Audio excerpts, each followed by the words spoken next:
Ajakirjanik kord lähtes, arvamusloo kallal rähkles. Teemaks, kuhu kulged lähte? Ritta sai vaid 16 tähte, mis ei andnud kokku rida. Sulerüütel mõtles, mida ma siin mõttetult teen pulli. Paberida keeras rulli, viskas toda nagu oda, too sai päris kena lähte. Vaata, vaata, sporditähte.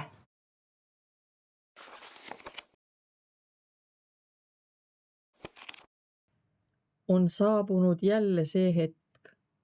Ajaratas teeb väikesi ringe. Soe, hellitav, sõbralik pilk mulle noorpõlvekaaslane kingi. Kui kõlamas on valsiviis, anna käsi ja läheme ringi. Aastate koormat ei tunne me siis. Ei kohuta murepilv mingi. Laeva, su madalad maad koduks, mu sõber, on sulle. Laeva, su metsad ja raad surmatunnini kallid on mulle.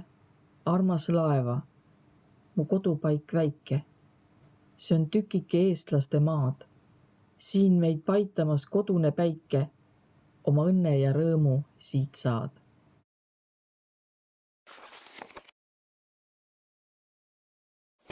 Maarja Magdalenas räägitakse, et elanud kord enne muiste vanamees ja vanamoor.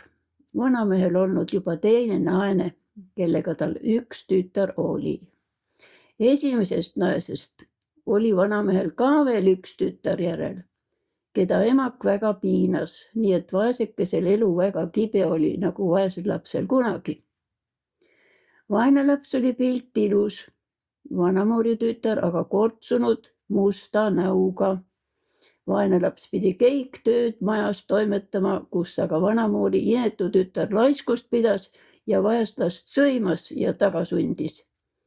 Nii pidi vaene laps hommikust õhtuni töötama ega saanud lauba õhtu teistega ühes sauna minna, vaid alles hilja ööse peale teiste ennast saunas pesema. Aga heakene küll. Kord juhtus jälle, et ühel laupäevasel öösel vaene laps saunas üksipainis vihtles, kui ka koerakoonlased senna tulid. Tütarlast üksipainis saunas nähes küsis üks, lapsukene, anna vihta. Kohe võttis vaene laps viha ja andis läbi ukse nende kätte. Teine küsis, lapsukene, anna seepi. Kohe andis tütarlaps neile seebi.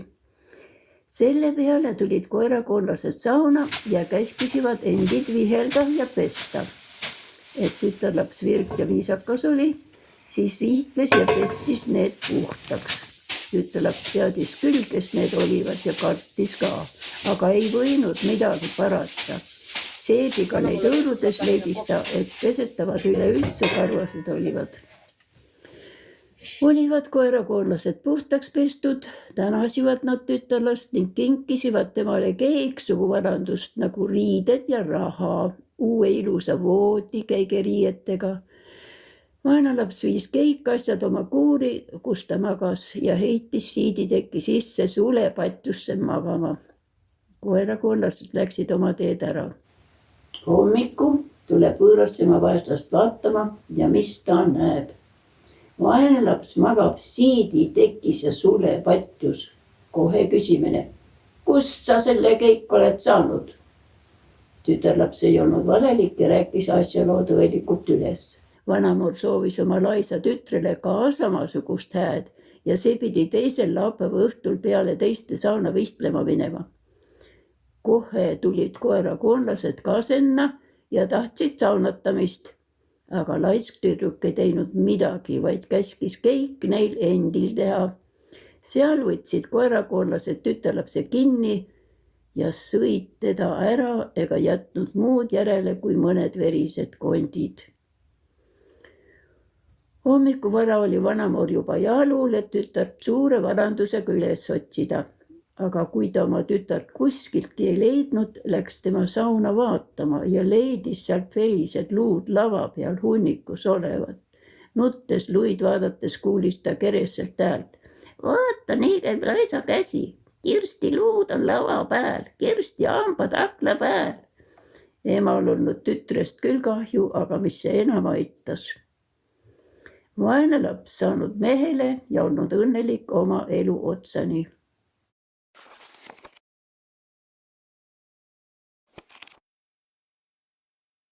Ille ja vanaisa hakkavad käsikäes mööda puiesteed üles astuma. Puiestee algab maantee äärest igipõliste kaskedega. Nende vahele astuvad varsti saledad vahtrad. Samas algavad pargitalu piirid. Paremal kevadeti kullerkoppudes kummav heinamaa ja vasakul põllud. Vahtrarea lõppedes kaarduvad üle tee pärnade tihedad oksad. Samas suundub üks teeharu pargi rentnikumaja juurde. Peatee läheb aga üha edasi. Mäkke jõudes palistavad teeservi jändrikud tammed. Vasakul üle kitsa põlluriba ongi park saledatest Siberi kuuskedest. Paremal asuva köögiviljaaia lõikavad mitmesse ossa noorte õuna, pirni ja kirsipuude pikad read. Vanad võibloomid äärestavad ülalt pargist alla lautade juurde looklevad teed. Üle nende latvade paistavad teele karjalautade madalad katused. Saun kükitab veidi eemal, otse tiigi järsul kaldal. Tiigi tuhmrohelist pinda siia näha pole, küll aga teda ümbritsevate põlispaplite kõrgeid kroone. Tammepuieste lõppedes astub tee poolringiga läbi mõisa südame ja lahutab 2 endisest vedumõisast moodustatud talu. Paremale jääb kastanitest, pärnadest ja vanast õunapuaiast varjatud mõisatalu. Vasakule pargi, kuusepark oma rohtunud radade, teeäärsete kaskede ja hallroheliste tüvede vahelt vilkuva helekollase elumajaga. Üleval pargi serval, just seal, kus tee täisnurgaga Kabelimetsa poole keerab, seisab vana kiviküün. Kabelimetsa künkale maeti vedumõisa kunagine parun koos oma prouaga. Kuna aga rahvas kindlasti uskus, et neile mõlemaile väärtuslikke ehteid kirstu kaasa pandi, olid hauad hiljem lahti kaevatud. Pooleldi kinni aetud hauad seisavad künkal praegugi. Kivipostid künka ümber on pool vildakile vajunud ja roostetanud ketijupid katsuvad kõigest hingest seda kopatust kuidagi üleval hoida. Künka otsas on 2 kiviristi, ka upakile tõugatud ja 2 poollahtist hauda. Üle nende vaid suveti põlispuude kohin ja ribakesed sinist taevast. Unustatud, sünge ja salapärane paik. Laiad väljad kaetud vaid õhukese lumekorraga, mida tuul siin-sääl on kokku puhunud. Nõnda, et paistavad vaaharjad, mustad mullamügerikud ja põllupeenrail mullused niitmata jäänud köömnevarred. Selline on talvemaastik, kus lamab rahulikult vana puumaja valge korstna ja valgete akendega, helilooja sünnipaik, Kõrveküla koolimaja. See oli vahest säärane 70 aasta eest. Või ehk olid siis teed enam ummistunud, hanged aia ääres sügavamad või ehk paukus külm kõvemini aia teibais. Küll on vana maja vahetanud peremehi ja igal aastal sädistavat lasteperet, aga koolimajaks on jäänud endiselt. Ainult endine õlgkatus on vahetunud laastkatusega ja õunaaed, mis enne piiras üht maja otsa, tungib nüüd vastu vasakpoolset seina. Ümbruses aga levivad endiselt laiad põllud, pilk ulatub kaugele, ilma et puud või metsatukad seda takistaksid. Lage nii vanasti kui nüüdki, sellest nimigi Kõrveküla. Koolimaja oli ümbruskonnale kooskäimise paigaks. Rahvast liikus sääl alati palju. See oli pühapäeviti palvetundidel, lauluharjutusil või suvel lastepidudel. 70 aasta eest elas seal koolmeister Johann Hermann oma naise ja lasteperega. 9-hingelist peret ei olnud vaesel koolmeistril kerge toita. Selleks pidid kõik lapsed jõudumööda tegema talutööd. Ka väike Miina aitas majapidamist korras hoida, kui veel põllutöödeks jõudu ei jätkunud, tuli käia lamba ja seakarjas. Ka kodus ei olnud kunagi toimetustest puudus. Sigade söötmine, lehmade jootmine ja isegi lüpsmine kuulus juba üsna varakult väikese Miina tööde hulka. Igapäevast rasket tüütavat tööd aitas kergendada laul, mis Hermannide kodus kunagi ei vaikinud. Karjes käies meeldis Miinale teistele lastele laulda. Need olid Miina Härma esimesed laulud ja naabrilapsed olid tema esimene publik. Kõrveküla kool oli külakool, kus õppeaeg kestis normaalselt 3 aastat. Et otsest koolikohustust polnud, käisid lapsed koolis siis, kui kodused tööd võimaldasid.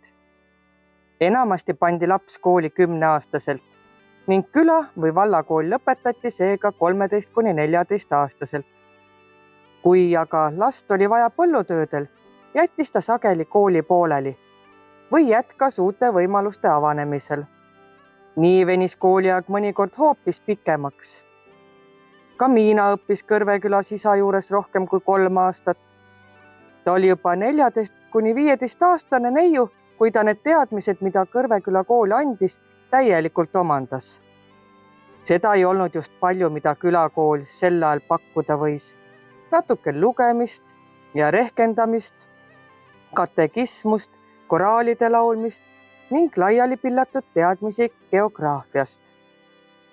Teiste õpilaste hulgast paistis Miina silma kiirema reageerimise, elavama taibu ning kaugemale ulatuvate huvidega. Muusika andes aga polnud tal koolis võrdset.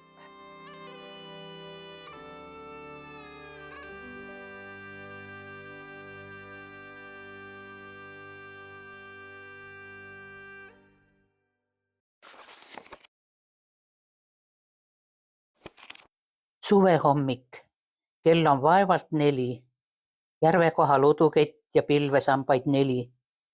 Kui maaliliselt õhetav on idakaar.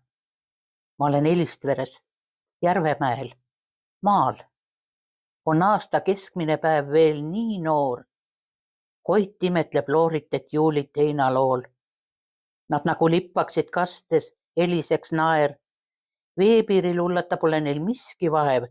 Nüüd kappavad pilve sõjavankreil, seisavad kaarikuil, näen lehvevaid kiharaid. Tuulehobude tiivalöögid on punakalt viharad, maastik kui maalitet, varahommik maal. Ei pannud tähele, et seisan kasteses rohus, palja jalu, kaevul, ämber pihus. Kass tuli välja, kraabib midagi teelohus. Õisvalgest jasmiinist vuras lind. Kas juhus? Õhtuti eha õhetab, aguaegu meenutab, nüüd koit juuliga taevast tuulutab. Aga mulle kaevukook kuulutab, võta vett, küll toas luuletad.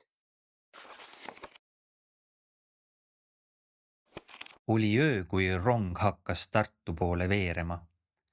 Vagunis, kus istusin, oli palju inimesi ja keegi päris minult, kuhu ma sõidan. Ütlesin, et tahan Tartusse sõita, aga et pileti jaoks raha ainult nii palju oli, et Tabiveresse saan, siis pean sealt jala Tartusse sammuma. Seda juttu kuulis pealt salkkond mingisuguseid mehi. Mis, teie mõtlete Tabiverest jala Tartusse minna ja ainult sellepärast, et teil pole piletit? Pingi alla, pugege rahulikult pingi alla. Just siia meie kohale toimetame teid ausal kombel Tartusse, keegi ei leia teid siit meie jalgade tagant. Ma kuulasin nõuannet umbusaldusega, aga mehed käisid kõvasti peale, et ärgu tehku ma rumalust ega hakaku tühja pileti pärast jala minema. Nii tehtavat raudteel ikka. Kuid saabudes Tabiverre vilksatasin ma ruttu vaguni uksest välja. Ei olnud enam usku kellessegi. Oli parajasti kesköö. Vaatasin Vaksali kella, see näitas 12:30. Mõtlesin, et istun Vaksalis, kuni hakkab valgeks minema, et siis Tartu poole sammuma hakata. Aga kohe pärast rongi minekut tuli ametnik ja ajas mu ooteruumist välja. Ei olevat lubatud seal ööd olla. Läksin välja pimedasse öösse. Küsisin vahilt, kus pool on Tartu ja teekond algas. Sammusin otse raudteed mööda, sest see tee oli ainuke valida ja vist kõige õigem. Oli jahe öö ja nagu ma järele rehkendasin, pidi järgmine päev pühapäev olema. sammusin pikal sammul liiprilt liiprile kiiresti, et ei hakkaks külm. Rongid tulid ja läksid, sõitsid kõrinal ja ähkides ja siis jälle seisis ümberringi vaikne külm öö, särasid kõrgel tähed ning süsimustade joontena jooksid mu ees 2 raudteerööbast. Juba hakkas koitma ja mulle paistis, et olen kaua kõndinud. Hämarusest kerkisid välja metsade ja talude kontuurid. Kustki, kus näis küla olevat, kostis katkeline kauge laul. Laulsid vist külapoisid, kes tulid ehalt.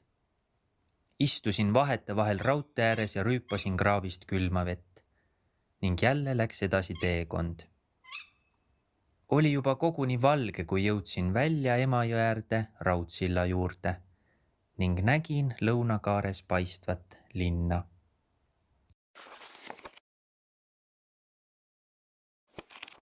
Elava müürina ümbritsesid metsad meie koduküla.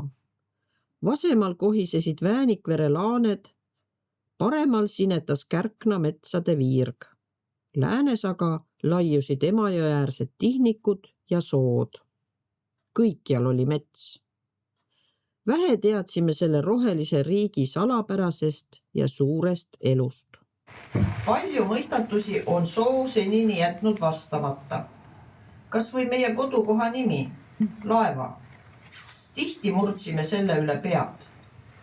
Kas tõesti pärineb see nimi muistsest ajast, mil Võrtsjärve vood olevat ulatunud üle praeguste Laugaste ning laevad randunud otse meie koduküla all?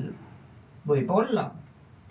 Seda arvamust kinnitavad Turbamullast leitud üksikud laevaosad, kuid ikkagi jääb see ainult oletuseks.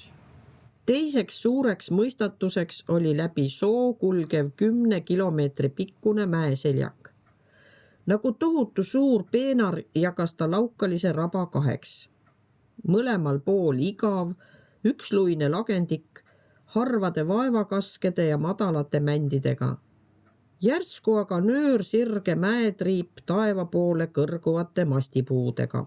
Selle sooseljandiku tekkimise on ühendanud rahvasuu Puurmani krahvi nimega. Tema käsul olevat selle peenra rajanud 100 orjad, et krahvil oleks võimalik sõita otse üle soo Emajõe äärsetesse jahimetsadesse. Võib-olla aga kuhjasid selle seljandiku kokku lained muistsel ajal, kui soo oli alles Võrtsjärve põhi. Võib-olla. Meie jaoks olid metsad lõpmatud ja metsade taga jätkusid jälle metsad, kuni aeg ja vahekirvetera avasid silmapiirid. Kas olete kuulanud metsakohinat, istudes üksinda kännul, valguselaigud hüplemas samblal, pruunidel tüvedel ja näolgi? Ei, see ei ole üks ainus ühetaoline kohin. Selles on 100 erinevad hääled, 100 elude tuksumine ja kõike seda saadab põliste puude lai ja rahulik hingamine. Tuulgi ei aja kõikide puudega ühtemoodi juttu. Kuuskedele läheneb ta aukartliku üminaga, leebes osin on ta hääles haabade ja kaskedega vesteldes. Vallatult hüüab ta põõsastele, kes tahab ja oskab kuulata. See kuuleb metsas kõige kummalisemaid ja kaunemaid hääli.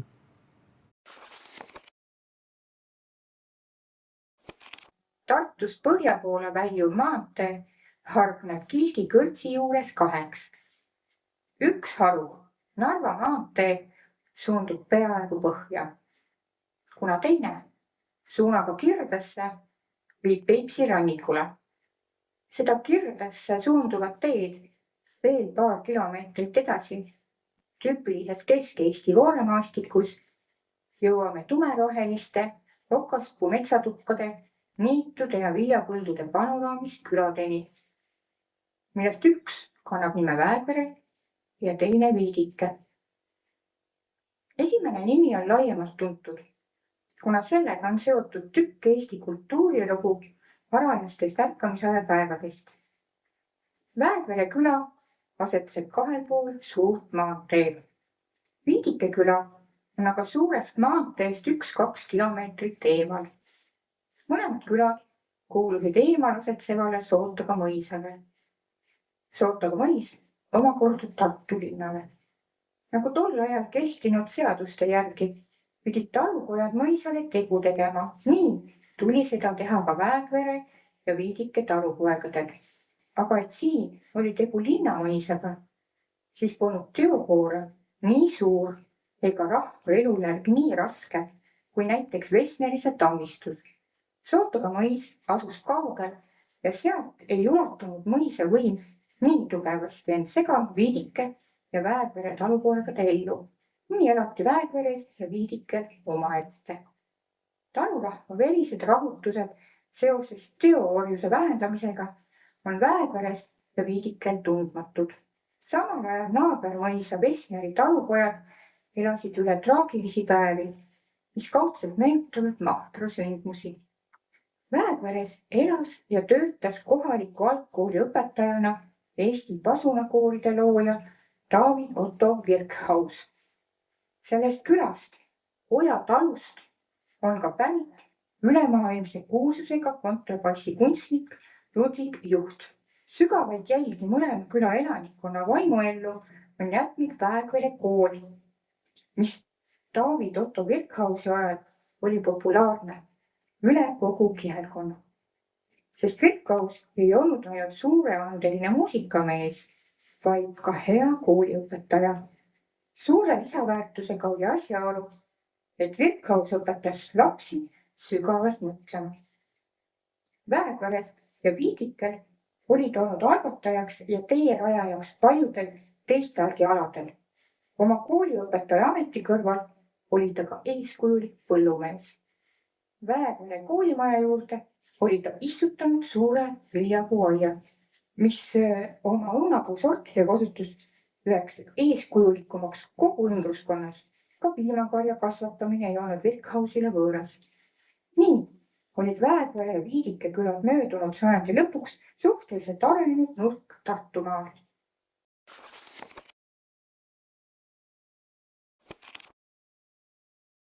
Ühel kevadel oli toimunud naabruses suurem omakohus, mis arenes süngeks draamaks.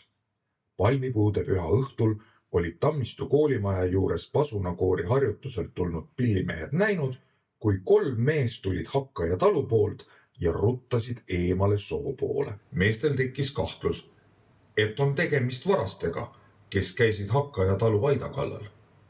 Kohe mindud vaatama ja leitud, et aidapäras on puuritud, aga töö on pooleli. Nähtavasti olid mehed, kes peale pasunakoori harjutust olid ka Tammistu kõrtsis käinud ja seetõttu hästi kuraasikad, peletanud vargad oma valjukõnega minema. Silmapilk otsustanud mehed varastele järgi joosta ja need kinni võtta. Nii joostigi suure hooga sinnapoole, kuhu olid läinud 3 kahtlast meest. Peatselt olidki tagaajajad varastele lähenenud, aga põgenejad kiirendasid käiku. 2 meest olid nooremad, need jõudsid rutemini lipata, aga üks vanem ei suutnud teistega sammu pidada. Varsti märgati teda tagaajajate poolt, kes täiest kõrist karjusid Seisa!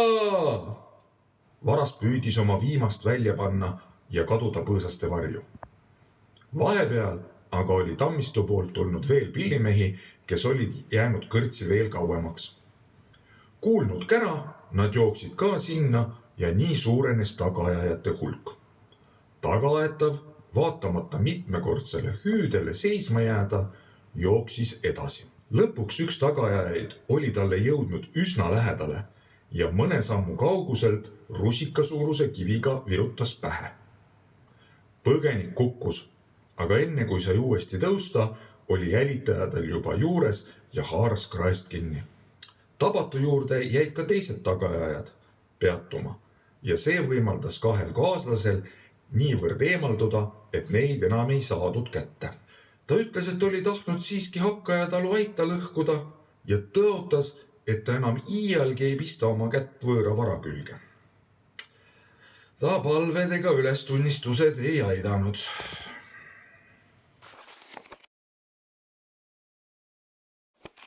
Talveteed olid õgvemad ja lõhemad suvistest. Minu isa kodust sai suvel Tartu versta 16, talvel kõigest 12. Kui jää Emajõge katnud sõideti meilt otse Muugele. Laskuti seal katoliku ajad Stertsi kloostri varemete ning Veski lähedal vetekaanele ja seda mööda linna poole. Tol ajal olid harilikult külmad talved ja jõgi kattus kandva jääga aegsasti enne jõule. Hommikuti liikus Pärijõge linna poole rohkesti rahvast Kärknast, Õvikülast, Nõelakülast, Käreverest, Laevast ja Palupõhjast. Viidi turule heinu, linu, teravilja, põletuspuid, ehituskivegi või sõideti linnast talust tarvis minevaid kaupu tooma. Minu isatalu nimi oli põhjendatult Saare. Teda piirasid sood ja ojad. Et kiriku teelt sinna pääseda, tuli Seljamaa harjalt, Kärkna mõisast umbes versta kauguselt mööda külavaheteed Loodesse pöörduda ja enne Saare künnisele jõudmist 3 ojasillakest ületada. Aeg oli koduõuest kaugemalegi minna, ümbritsevat maailma tundma õppida, uusi maid ja soid avastada. Aeg oli karja minna. Ja esiti nimelt seakarja. Pärast lõunat läksin vennaseltsis sigadega Upastvere väljale. See väli suundus meie kodu tagant 200 sammu laiuse pika, aeglaselt aheneva künnisena otse lõunast põhja vastu sood. Läbi soo viis 2 sülla laiune teotee Upastvere Voore poole, millel asetseb kõige pikem ridaküla Eestis. Meil kõneldi selle küla inimestest, et nad olevat uhked ja toredad. Vahel nimetati seda küla, kust üks meie suurimaid kunstnikke, nimelt kadunud Jaan Poolt, on pärit, ka sandiväsitaja külaks. See nimetus on arusaadav, sest sandil ehk kerjusel ei ole kerge seda ühest otsast teise läbi käia. Ja kui seal öömaja ei leidu, siis tuleb versta 6 tagasi kõmpida. Edasi ei pääse. Külatee on umbse otsaga, viib sohu. Ja mujal Kõlluste või Lähte külas ulvarust otsida.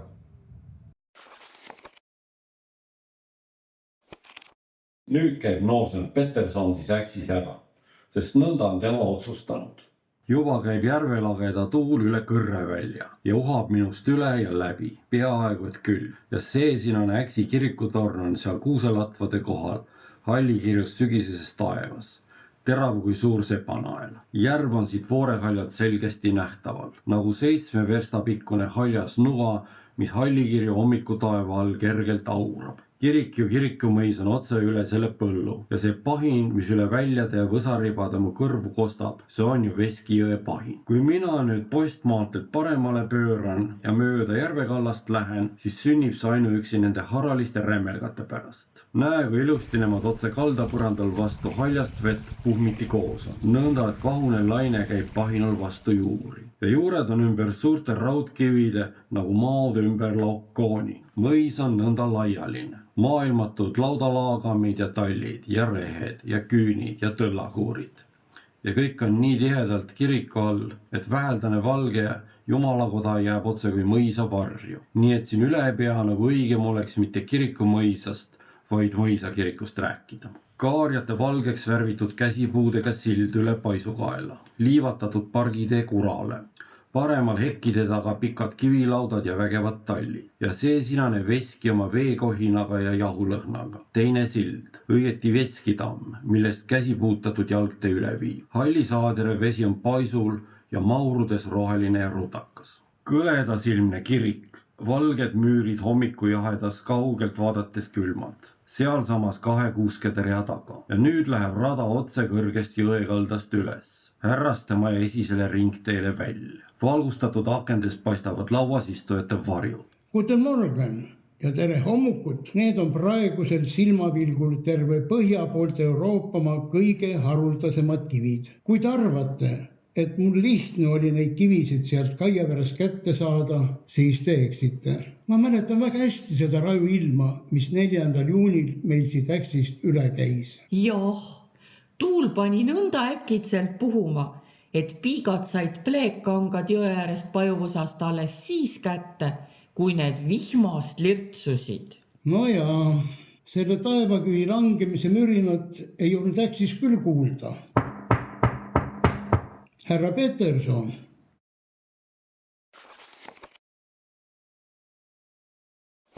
Juba mitu nädalat kuulsime igal varahommikul õues vankriloginat. Isa sõitis Kärevere silla ehitustöödele. Tagasi koju jõudis ta koos päikese loojumisega. Oli väsinud, aga heast tujus. Kukuks ta veel kord sisse, ütles ta emale. Teeniks veel mõne sendi. Sillaga oli juhtunud naljakas lugu. Sild oli juba peaaegu valmis, aga ühel heal päeval varises kokku. Sellele isa sõnad vihjasidki. Kuid ehitustööd jätkusid ja lõpuks jõudis kätte oodatud päev. Kärevere silla avamine. Oli kahvatusinine sügisilm. Eelmisel õhtul oli tulnud teade, et kõik koolilapsed koguneksid lõunaks koolimajja. Meie käisime ringi nagu valus. Veel kunagi polnud me Emajõge näinud. Kauge ja salapärasena voolas ta seal metsade taga. Eesti suurim jõgi ja meie kujutlustes muutus ta üha laiemaks ja laiemaks. Ulatus silmapiirist silmapiirini ja kaldad kadusid uduvinesse. Mis te selle avamisele ikka otsite, ütles ema. Ema, luba ometi. Meid sild ei huvitagi. Tahaksime ainult Emajõge näha, see mõjus. Õhtupoolikul viis kaskedega ehitud veoauto koormatäie rõõmsaid lapsi Kärevere poole. Paar kilomeetrit enne Emajõge auto peatus. Ees laiusid laiad luhad.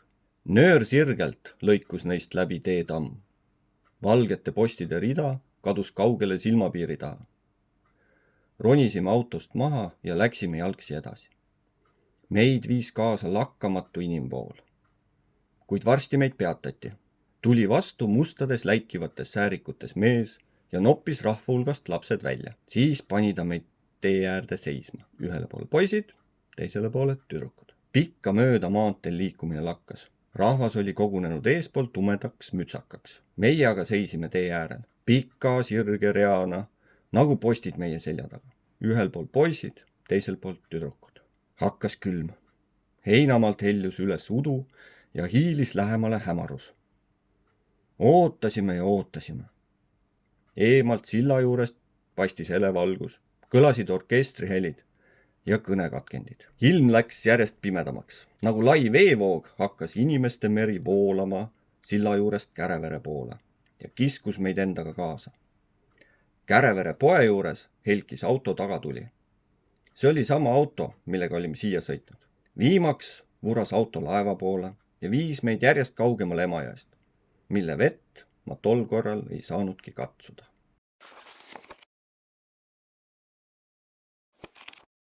Kalevite pojad noored rändasivad jõudsalt sammul lustilikult lõuna poole, kuni neile kogemata järvekene vastu jõudis. Kena kõrge kallastega, ilus oli järvi igapidi, lagled lustil lainetella, luigekarjad kalda ligi, pardid jälle alla parve, hallid linnud peale parve. Kaldalt vaates kaugemalle paistis päevaveeru vastu taara ilus hiiekene. Kalevite vanem venda seadis sõnu sõude valle, hakkas nõnda pajatama. Siin on mõnus katsekohta, paras liisuheite paika. Laskem vennad liisku lüüa, kes meist kolmest vendadest ta kodumaal saab kuningaksi, isa riigi valitsejaks, kalli rahva kaitsejaksi. 3 siis kivi korjati, liisukiviks valiti, mis ka mehed määra mööda liisku pidid viskama. Nemad võtsid võidukivid, astusivad ridamisi 3 kalda äärde. Võidumääraks oli võetud sihiks järve laius seatud. Kelle kivi kergel lennul järsku üle laia järve teistest tüki kaugemalle vete taha maha veereb, seda pidi seadust mööda valitsejaks värvatama. Vanem keerutas kivi käes ning laskis selle siis tuulekiirult taeva poole tuisema. Kivilinnuke lendas kõrgelt taevaservalt, viimaks aga hakkas alla langema ning kukkus vägeva vuhinaga teise kalda lähedale järve. Keskmine vend viskas oma kivi taeva poole tuiskama. Kivi tõusis aina kõrgemalt päikese poole, kuni viimaks hakkas alla tagasi langema ja kukkus järve teise kaldale, päris vee ja kuiva maa piirile. Nüüd oli järg noorema venna käes. Noore venna kivi ei läinud pilvi pilutama ega valgust varjama. Otse üle laia järve ja langes kuiva maale. Kalevipojad läksid nüüd läbi järve järele vaatama, kuhu kivid kukkusid. Esimese venna kivi magas lainte vaiba varjus, suikus järve sügavuses. Teise venna võidukivi leiti ligi kalda ääre, vee ja kuiva vahedella.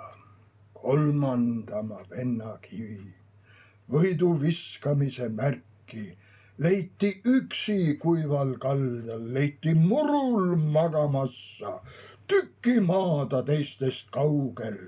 Sinna kivi oli sattunud taeva tahtmist tähendama. Kuidas vana Kalev käskinud, nõnda võeti noorem venda isamaale valitsejaks. Kõrgendati kuningaksi.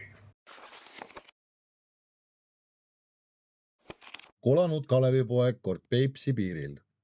Jalad sammumisest valusad, pea päikesest uimane. Kõigile lisaks tulnud ka nälg kallale. Vägimees sai küll põdra kätte, küpsetas ja sõi ära. Aga siis hakkas kange uni peale kippuma. Ent kuhu pikali visata?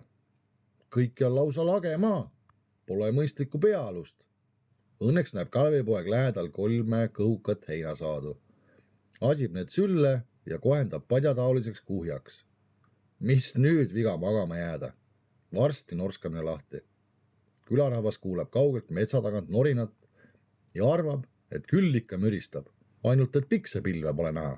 Juhtus aga nii, et Kalevipoja ase sattus olema Peipsi Sortsi kodukandis. Vägilase vana vaenlane ei saanud enne rahu, kui leidis Norskaja üles. Oi, kui hea meel nüüd Sortsil hakkas. Kalevipoeg pikali nagu väeti laps. Vaja talle õige üks mõni õelvemp mängida. Sorts ei tihka head võimalust nii lihtsalt käest lasta. Pärast väikest mõtlemist läheb ta metsa. Otsib 7 liiki kangeid rohtusid ja juurikaid. Hõõrub pulbriks, viib Kalevipoja nina alla. Uinu vägilane hingab sisse koirohtu, hullukoera kõnnurohtu, hundimarja lehti, jõmpsi juurikat, kassitutraid, mürktulikaid ja kaetuse rohtu. Hingab ja suigub üha sügavamalt. Lõpuks näeb Sorts, et paras aeg käes. Rebib Kalevipoja pea alt sületäite kaupa heina ära. Loobib Peipsi lainetele. Vägimees magab vägevalt nädalate viisi. Pea pahasti allapoole rippu. Ärkab alles siis, kui vihane parm talle kõrvaauku ronib. Oi, kuidas pea kumiseb. Kael valutab, keha on nagu läbi tümitatud. Alles aegapidi taipab ta, et küllap siin jälle Sortsi käsi on mängus olnud. Aga võtad sa seda õelust veel kinni. Sorts on ammu ilma üle 5 vee, 6 künka ja 7 soo vehkat teinud. Ei ole Kalevipojal vaja kaua nuputada, mil moel ta uni nii sügav on olnud. Märkab uimastavate rohtude kuhjakesi, heidab need vette. Tuul loksutab Kalevipoja pealuse heina ning unerohud kaldast kaugemale. Ühes paigas on järv madal. Sinna jäävad tuustid kinni. Ajapikku lisandub igasugust prügi ja kõntsa, järverohtu ja vetikaid. Nii tekib algul vaevu märgatav laid. 100 aasta pärast kasvab see parajaks saareks. Et uus tükk kuiva maad on täpselt 2 maa vahel, pannakse sellele Piirissaar nimeks.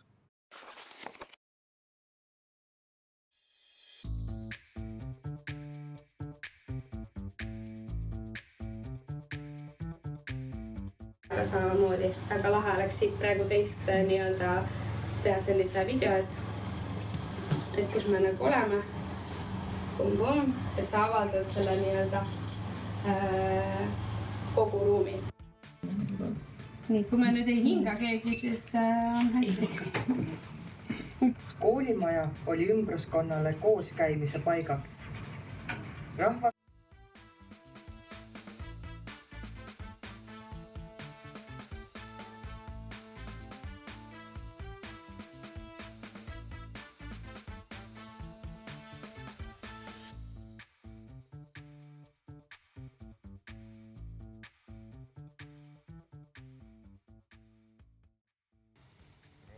tere hommikust. Nii, läks.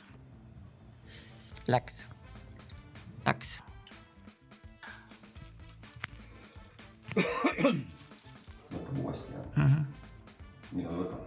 Seda sama võtame. Duubel 2. Ja läks. Koerakonlast, minge. Minge koerakonlast. Minge.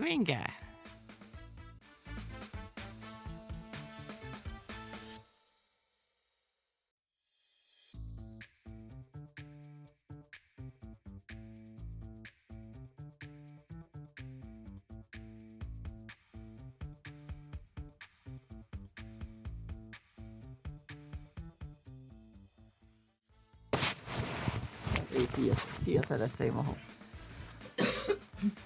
Nii, oota, igaks juhuks vaatame. Vaatame igaks juhuks ära. Kurat, lähedal on.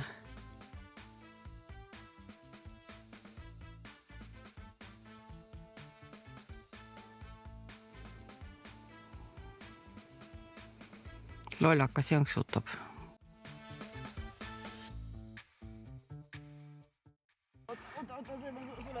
Viska veel. Noh, see ei jäänud üldse kaadrist. Ma ei tea, kuhu ta läks, aga sinna ta läinud. Tulid ainult pritsmed.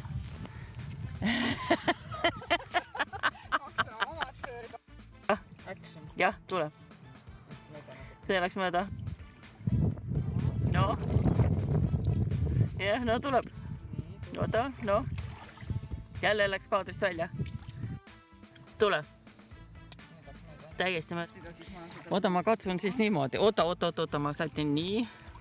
See on see auk. Ja ma võtan siis niimoodi. Ma panegi uuesti palun. Sinuga ma filmi ei teeks. Nii. Ma ei ütelnud, et duubel 2.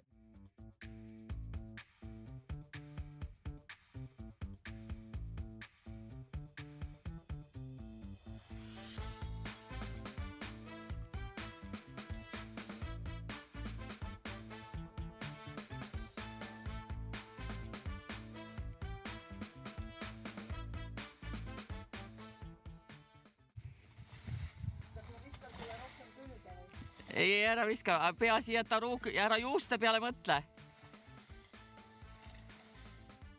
Alles aega pidi ta... Võite. Ei te võite rääkida rahulikult, sest ega see lõigatakse kõik välja. Kogu, oda ma keeran sinnapoole ennast. Aga praegu mul on siuke naljakas küsimus, et kuidas laeva inimesed ise ütlevad selle küla nime? Kas nad ütlevad laeva või ütlevad nad laeva? Laeva. Niimoodi nagu lühemalt, laeva. Pritsi! Oleks. Liikus Värijõge linna poole rohkesti rahvast, Kärknast, Õvikülast. Vaatame, kuidas... Meil on. Muuda, jah? Ma siis sätin ka veel. Vahel nimetati seda küla, kust meie suurimaid kunstnikke nimelt kadunud Jaan Koort on pärit, ka Sandi väsitaja.